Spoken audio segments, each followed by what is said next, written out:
Hello दोस्तों, आपका स्वागत है हमारे channel YouTube channel success point TBS में। तो हमने पिछली वीडियो में पढ़ा था नाउन के बारे में और आज हम पढ़ते हैं परनाउन। ठीक है, जिसे हम बोलते हैं सर्वनाम। तो हम बात करते हैं पहले डेफिनेशन की। तो pronoun is a word which is used in place of a noun, यानी संज्ञा का जो संज्ञा स्थान पर प्रयुक्त होने वाले शब्द होते हैं वही सर्वनाम कहलाते हैं, जैसे ही, सी, आई, यू।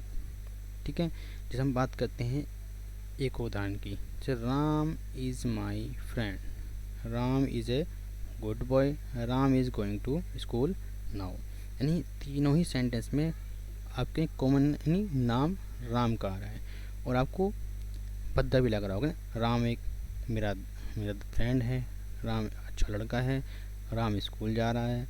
ठीक है, तो हम बात करते हैं टाइप्स ऑफ प्रनाउन के बारे में, सर्वनाम के प्रकार। तो ये कुल मिलाकर आपको कहा जाए तो 9 कितने होते हैं, 9 प्रकार के। जो सबसे पहला आपका आता है वो आता है पर्सनल प्रनाउन, सेकंड आपका आता है रिफ्लेक्सिव, थर्ड आपका आता है एम्फेटिक। ठीक है, और आपका 4 आता है आपका डेमोस्ट्रेटिव। ठीक है, और आपका 5 आता है इंडेफिनिट, है ना। हिंदी में कहा जाए तो व्यक्तिवाचक, निजवाचक, बलदायक, संकेतवाचक और अनिश्चित वाचक। ठीक है, अब हम चलते हैं अपने नेक्स्ट यानी 6 की बात करते हैं। यानी अपने 5 क्लियर किए और हम बात करते हैं 6 वाले की, डिस्ट्रीब्यूटिव। ठीक है, और आपका 7वां आता है, जो नंबर है आपका 7वां रेसिप्रोकल, 8 नंबर आता है आपका आता है रिलेटिव और 9 आता है आपका इंटरोगेटिव। तो आपने इतने सारे भेद पढ़े, नहीं कि आपके 9। तो हम बात करते हैं अपने फर्स्ट पॉइंट की, है ना, जो पहली हेडिंग है हमारी, पर्सनल प्रोनाउंस। ठीक है, तो पर्सनल प्रोनाउन, ठीक है, are associate with particular person, यानी व्यक्तिगत सर्वनाम व्यक्ति विशेषता से जुड़े होते हैं। कैसे, जैसे आपको दिया हुआ है, जैसे I, we, he, she, it, mine, his, her, me. ठीक है, ये व्यक्तिगत से जुड़े हुए हैं। अब हम बात करते हैं अपने थोड़ा आगे चलते बात करते हैं। तो इसकी बात करते हैं जिसके प्रकार। तो इसके कितने प्रकार होते हैं, 3। तो देयर आर 3 टाइप्स। तो हम बात चलते हैं आगे। तो आपका जो पहला दिया हुआ है कौन सा दिया हुआ है, सबका सब्जेक्टिव। ठीक है, सेकंड आपका कौन सा दिया हुआ है, ऑब्जेक्टिव, और आपका थर्ड जो दिया है पजेसिव। ठीक है, तो हम पहले टॉपिक की बात करते हैं, पहले हेडिंग की, सब्जेक्ट के बारे में। तो इसकी डेफिनेशन लिखी है, व्हेन ए पर्सनल, ठीक है, pronoun is used as a subject it is called a subjective pronoun. यानी कि पर्सनल प्रनाउन का इस्तेमाल सब्जेक्ट की तरह होता है, उसे सब्जेक्टिव प्रनाउन कहते हैं। कैसे, लिखा हुआ है कि I am going to school, तो इसमें क्या हुआ कि मैं स्कूल जा रहा हूँ। सेकंड आपका we are going to school, यानी हम स्कूल जा रहे हैं। अगला आपका ही वेंट टू स्कूल, वह दिल्ली या स्कूल लिख देते हैं यहाँ पर, स्कूल गया। ठीक है, तो अब हमारे पास आता है सेकंड नंबर, ऑब्जेक्टिव प्रोनाउंस। ठीक है, अब हम बात करते हैं ऑब्जेक्टिव प्रोनाउंस के बारे में। तो objective pronoun act as the objective of a sentence, it receives the act of verbs. ठीक है, तो इसमें हिंदी में कहें तो जब पर्सनल प्रोनाउन का इस्तेमाल ऑब्जेक्ट की तरह होता है उसे ऑब्जेक्टिव प्रोनाउन कहते हैं। ठीक है, अब थोड़ा एग्जांपल समझते हैं। जैसा आपका लिखा हुआ है कि राम वाज विद मी, यानी कि राम मेरे साथ है। क्या मतलब, राम मेरे साथ था। ठीक है, आपका है गीता कॉल्स अस। ठीक है, गीता हमें बुलाती है, गीता हमें बुलाती है। अगला आपका सी लव्स यू, यानी वह तुमसे प्यार करती है। ठीक है, तो हमने तीनों को समझा, यानी ऑब्जेक्ट के अकॉर्डिंग इस्तेमाल किया, यानी कि मी का यूज हुआ है यहाँ पर, अस का और यू का, यानी सब्जेक्ट का तो यूज हुआ ही है और साथ में हमारा ऑब्जेक्ट भी हुआ है। चलिए अब आगे समझते हैं थोड़ा। हम चलते हैं अपनी तीसरी हेडिंग की तरफ, ठीक है, पजेसिव की तरफ, ठीक है। तो इसकी डेफिनेशन दी गई है, ए possessive pronoun is tell us who owns a particular things, ठीक है। तो इसकी हम बात करें तो एक अधिकारवाचक सर्वनाम हमें बताता है कि किसके पास एक विशेष वस्तु है, ठीक है। जैसे हम एग्जाम्पल की बात करते हैं, लिखा हुआ है आपका कि दिस बुक इज माइन, यानी कि यह किताब मेरी है। क्या बोला उसने कि यह किताब मेरी है, ठीक है। नेक्स्ट आपका दिस पेन इज हिज, यानी कि यह कलम उसकी है, यह कलम उसकी है, ठीक है। अब हमने दोनों क्लियर हुई, तीनों हमारी। अब आती है हमारी हेडिंग की तरफ, जो 9 हमारे पार्ट थे, टाइप थे। अब हम चलते हैं अगली तरफ, रिफ्लेक्सिव प्रोनाउन, ठीक है, निजवाचक सर्वनाम, ठीक है। तो लिखा आपका pronoun are called reflexive pronouns when the action done by the subject turn back upon the subject, यानी जब सब्जेक्ट द्वारा किया गया काम का असर सब्जेक्ट पर ही पड़ता है, उसे हम रिफ्लेक्सिव प्रोनाउन कहते हैं, है ना। जिस व्यक्ति ने जो काम किया उसी पर वो वापस पड़ जाना। जैसे लिखा हुआ है आपका राम हर्ट हिमसेल्फ, यानी कि राम ने खुद को चोट पहुंचाई। फिर आपका ही किल्ड हिमसेल्फ, उसने खुद को मार डाला। अगर हम गौर से देखें तो पता चलता है कि सब्जेक्ट द्वारा किया गया काम का असर सब्जेक्ट पर ही पड़ रहा है, यानी राम ने खुद को ही चोट पहुंचाई, यानी हिमसेल्फ, जैसे उसने, ठीक है, अपने आपको खुद को मारा, ठीक है। तो इसीलिए हम इसका मतलब ये आपका रिफ्लेक्सिव प्रोनाउन हुआ। चलिए हम बात करते हैं अपनी थर्ड वाले की बात करते हैं, ठीक है। तो अब हमारा जो थर्ड है वो आता है एम्फेटिव, ठीक है। एम्फेटिव के बारे में बात करते हैं। तो an emphatic pronoun emphasise it antecedent noun और प्रोनाउन, ठीक है।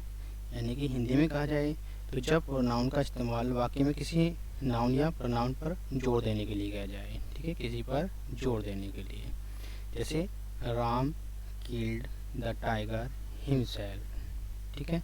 तो इसने क्या कहा कि राम ने चीते को खुद मारा, ठीक है, हिमसेल्फ, ठीक है। You can do it yourself, तो उसने क्या कहा कि तुम स्वयं इसे कर सकते हो, ठीक है। अब हम बात करते हैं अपने सेंटेंस की तरफ। इस वाक्य में जो काम है क्या है, मारना, ठीक है, मारना, ठीक है। तो उसके बाद हम चलते हैं राम पर, किस पे पड़ रहा है मारने का असर, राम पर पड़ रहा है, ठीक है। तो राम क्या हुआ, एक बल हुआ, ठीक है, इसने बल देने के लिए इसका यूज किया। अगर हम हिमसेल्फ की बात करें तो अगर हम मान के चलिए हम हिमसेल्फ हटा भी दें तो हमारा सेंटेंस तो कुछ इस तरह हो जाएगा कि राम किल्ड द टाइगर, ठीक है। तो अब देखो सेंटेंस वही है ना, Ram killed the tiger, Ram जो है के द्वारा किसको मारा गया, चीते को, ठीक है। तो नेक्स्ट चलते हैं अपना, जो हमारी नेक्स्ट आती है नोट, है ना। नोट हमारा जरूरी है, ठीक है। लिखा हुआ है आपका to make pronouns reflexive pronouns and emphatic pronouns they put self of singular, ठीक है, and slash for plural, ठीक है, at end of pronouns, यानी कि pronouns को रिफ्लेक्सिव प्रोनाउन और एम्फेटिक प्रोनाउंस बनाने के लिए प्रोनाउन के अंत में सेल्फ, ठीक है, सिंगुलर यानी कि एक वचन, ठीक है, यानी कि एक वचन, ठीक है। तो इसमें आपका दिया हुआ है कि प्लूरल, ठीक है, प्लूरल, ठीक है, यानी बहुवचन। तो अब हम बात करते हैं अपने नेक्स्ट के बारे में, ठीक है, 4 के बारे में, डेमोन्स्ट्रेटिव, जिसे बोलते हैं हम संकेत वाचक। तो आपका दिया हुआ डेफिनेशन है कि the pronoun used to point out the object or object to which is referred is called a demonstrative pronoun। यानी कि जिस pronoun का उपयोग व्यक्ति या वस्तु को सूचित करने के लिए किया जाता है उसे हम क्या बोलते हैं अपना, ठीक है, संकेतवाचक बोलते हैं। चलिए अब हम थोड़ा समझते हैं इसके एग्जाम्पल से। आपका एग्जाम्पल दिया हुआ है कि दिस इज ए पेन, यानी कि यह एक कलम है, यानी कि यह एक कलम है, ठीक है। अब देखो दिस का प्रयोग किया गया है, यानी कि ठीक है, दैट का यूज किया है, दैट इज ए बुक, वह एक किताब है। अब आपका आता है दीज आर मोबाइल्स, ठीक है, यानी कि मोबाइल के बारे में जिक्र किया गया है, दीज लगाया हुआ है आपका, दोज आर लैपटॉप्स, ठीक है। थोड़ा अच्छे से समझने के हम आगे चलते हैं। तो इसमें आपको एक चीज़ दिखाई दी, एक वस्तु के लिए हम these is use to plural, ठीक है। तो हम पिछले हम आपको थोड़ा बहुत समझा दें कि जो हमारे पास दी हुई है, ठीक है, तो इसमें जो दिया आपका कि दिस का यूज हम कहाँ करते हैं, this is use for singular, यानी कि अगर हम दिस का प्रयोग किसके साथ करेंगे, हम सिंगुलर के साथ, यानी एक वचन जहाँ पर एक की बात की जाएगी, ठीक है। तो नेक्स्ट लेते हैं, जैसे हम दीज, क्या लिखा है आपका दीज, तो दीज का प्रयोग हम क्या करेंगे, बहुवचन के साथ करेंगे, ठीक है। तो अब हम दैट सिंगुलर के साथ होगा और दोज होगा आपका प्लूरल के साथ, यानी कि एक से अधिक वस्तु के लिए हम दिस का प्रयोग करेंगे और एक वस्तु के लिए हम दिस का प्रयोग करेंगे। अब हम नेक्स्ट चलते हैं अपने 5 नंबर पर, ठीक है, इंडेफिनिट के में, ठीक है, इंडेफिनिट, ठीक है। Indefinite pronoun refers to persons or things is general way the does not refer to any person or thing in particular। तो जिन प्रोनाउन से किसी निश्चित व्यक्ति या वस्तु का बोध नहीं होता है वह इंडेफिनिट कहलाता है, ठीक है। जैसे नथिंग इज इम्पॉसिबल, कुछ भी असंभव नहीं है। आपका दिया हुआ है नोबडी कैन डिफीट, यानी कि कोई उसे नहीं हरा सकता है ना, कोई भी, एनीबडी है ना, कोई भी नहीं हरा सकता है, ठीक है। तो इसमें किसकी बात कर गई, इंडेफिनिट की बात करी गई, ठीक है। अब हम आगे चलते हैं थोड़ा 6 नंबर, ठीक है, जो हमारा क्या है डिस्ट्रीब्यूटिव, ठीक है, इसे बोलते हैं वितरण वाचक सर्वनाम।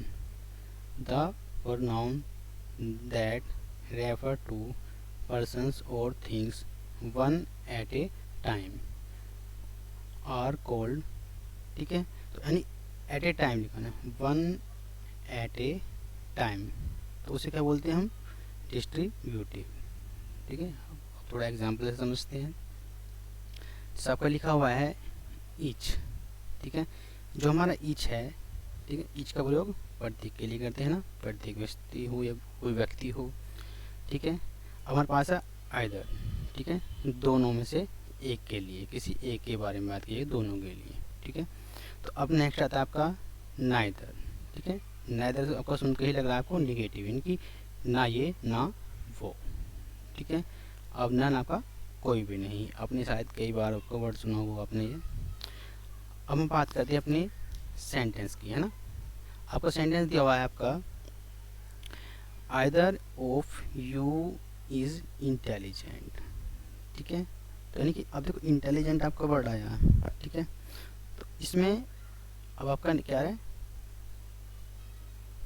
ठीक है, नैन, ठीक है, ऑफ यू इज गिल्टी, ठीक है। तो आप दोनों की आपको कुछ भी नहीं के लिए ना प्रोनाउन का प्रयोग दो या दो से अधिक व्यक्ति या वस्तु से एक भी ना हो, ठीक है। तो इसमें हम इसका यूज करेंगे, ठीक है। तो दोनों में से कोई भी दोषी नहीं है, ठीक है। पहला जो सेंटेंस था आपका, तो दोनों में से कोई एक तेज है ना, इंटेलिजेंट है। ठीक है, जो दूसरा वाला है हमारा, उसमें से तुम दोनों में से कोई दोषी नहीं है, इसलिए इसका प्रयोग किया गया है। ठीक है, हम पढ़ते हैं नोट। यदि वितरणवाचक सर्वनाम के ठीक बाद कोई संज्ञा हो तो वितरणवाचक विशेषताएं होती है। ठीक है, तो अब देखो यहाँ पर क्या दिया आपका, इच बॉय इज गुड। ठीक है, यानी कि इच मतलब प्रत्येक, प्रत्येक बच्चा क्या है, अच्छा है। ठीक है, बॉय यहाँ पर क्या हुआ, नाउन हुआ। ठीक है, नाउन। आपका नेक्स्ट जो है either, either book is thick. ठीक है, यानी कि दोनों किताब मोटी है। तो यहाँ पर बुक यहाँ पर क्या हुआ, एक नाउन हुआ। ठीक है, नाउन हुआ। अब नेक्स्ट जो आपका आता है नाइदर, रोड इज गुड। तो रोड आपका क्या हुआ, एक नाउन हुआ। ठीक है, अब हम आते हैं अपने 7वें नंबर पर। ठीक है, जो हमारा 7वां नंबर है वो आता आप कहाँ है, चलिए हम यानी 6 जो आपके हुए वो आपके क्लियर हुए। ठीक है, अब आता है 7वां नंबर, रेसिप्रोकल। ठीक है, प्रोनाउन यानी पारस्परिक सर्वनाम। तो इसमें देखा है आपका each other and one another are called. ठीक है, रेसिप्रोकल प्रोनाउन। ठीक है, यानी कि इसका अर्थ होता है आपस में। ठीक है, यानी कि टुगेदर। तो अब थोड़ा समझते हैं आगे एग्जाम्पल से। जैसे लिखा हुआ है Kunal, Rahul and Mohan are bathing one another. ठीक है, यानी कि कुणाल, राहुल और मोहन एक दूसरे को पीट रहे हैं। ठीक है, यानी कि एक साथ काम कर रहे हैं। ठीक है, ठीक है, आ गया है। ठीक है, अब हम बढ़ते हैं अपने 8वें नंबर पे, रिलेटिव प्रोनाउन। ठीक है, इसे बोलते हैं हम सापेक्ष सर्वनाम।